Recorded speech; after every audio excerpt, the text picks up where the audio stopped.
ডুয়ার্সের নাগরাকাটা ব্লকের বামনডাঙ্গা ও টুন্ডু এলাকায় বন্যার এক মাস পর ধীরে ধীরে স্বাভাবিক হচ্ছে জীবনযাত্রা। দ্রুত গতিতে চলছে গাঠিয়া নদীর বাঁধ ও ক্ষতিগ্রস্ত রাস্তাগুলির মেরামতের কাজ। টানাটানি সেতুতে যাতায়াত শুরু হয়েছে, অনেকে ফিরছেন কাজে। তবে এখনও ঘরবাড়ি হারিয়ে অসহায় বহু মানুষ ত্রাণ শিবিরে আশ্রয় নিয়েছেন। প্রশাসনের পক্ষ থেকে 1,20,000 টাকা ক্ষতিপূরণের ঘোষণা হলেও বন্যার্তদের অভিযোগ, এই টাকায় কি ঘর হবে? এছাড়াও শিবিরে শুধুমাত্র একবেলা খাবার দেওয়া হচ্ছে বলে অভিযোগ তুলেছেন দুর্গতরা। জেলা পরিষদের সভাধিপতি কৃষ্ণা রায় বর্মন জানান, নদী বাঁধ ও রাস্তার কাজ জোর কদমে চলছে, খুব শীঘ্রই ক্ষতিপূরণের অর্থ পৌঁছে যাবে।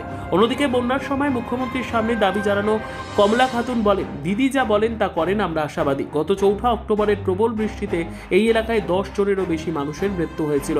মুখ্যমন্ত্রী মমতা বন্দ্যোপাধ্যায় স্বয়ং দুবার এসে পরিস্থিতি পরিদর্শন করেন। আপনারা দেখছেন Dooars Times, the true voice of north Bengal.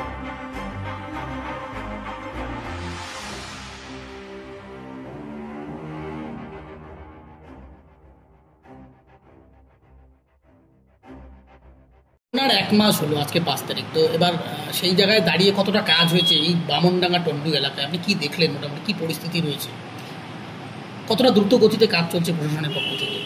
প্রশাসনের পক্ষ থেকে আমাদের মাননীয় মুখ্যমন্ত্রী মমতা বন্দ্যোপাধ্যায় উনি নিজেই দুবার এসে দেখে গেছেন বন্যা পরিস্থিতি। তো এখানটায় যেটা বড় সমস্যা হচ্ছে টানাটানি ব্রিজ নিয়ে, সেটাও দ্রুত গতিতে কাজ হচ্ছে এবং বাঁধের যেগুলো কোনো রকম টেম্পোরারি করা হয়েছিল সেটাও যাতে মানে করা হয় আর কি, পার্মানেন্টলি ব্যবস্থা করা হয়, তারও ব্যবস্থা দ্রুত হবে। এটা মাননীয় মুখ্যমন্ত্রী মমতা বন্দ্যোপাধ্যায়ের নলেজে আছে এবং সেটা আমরাও গুরুত্ব সহকারে দেখছি এবং খুব তাড়াতাড়ি এটা করা সম্ভব। ইতিমধ্যেই তো অনেকটা জায়গায় বাঁধের কাজ শুরু হয়েছে, মানে আরো কত সময় লাগতে পারে, কি আশা করছেন? না, আমরা খুব তাড়াতাড়ি চেষ্টা করছি শেষ করার জন্য, যত তাড়াতাড়ি সম্ভব শেষ হবে আর কি। আরেকটা বিষয় হচ্ছে যে এই মানুষগুলো যে বলছে, এখনো তো মানে মুখ্যমন্ত্রী যেটা বলে গেছে 1,20,000 টাকা যেটা ঘরের, সেই টাকাটার এখন মানে কবে নাগাদ ঢুকতে পারে, কি আশা করছেন? দেখেন, আমাদের মাননীয় মুখ্যমন্ত্রী মমতা বন্দ্যোপাধ্যায় যেটা বলেন সেটা করে।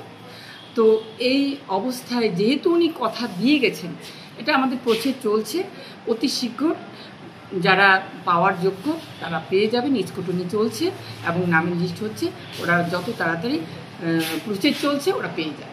আরেকটি বিষয় যেটা অভিযোগ করছে বন্যা দুর্গতরা, তাদের রিলিফ ক্যাম্পগুলোতে একবেলা রাতের শুধু খাবার দেওয়া হচ্ছে, দিনের বেলাটা তাদের খাবারের যদি ব্যবস্থা করা হয় সেই দাবি জানাচ্ছে। তাহলে দেখছি, আমি কথা বলে দেখছি। ঠিক আছে।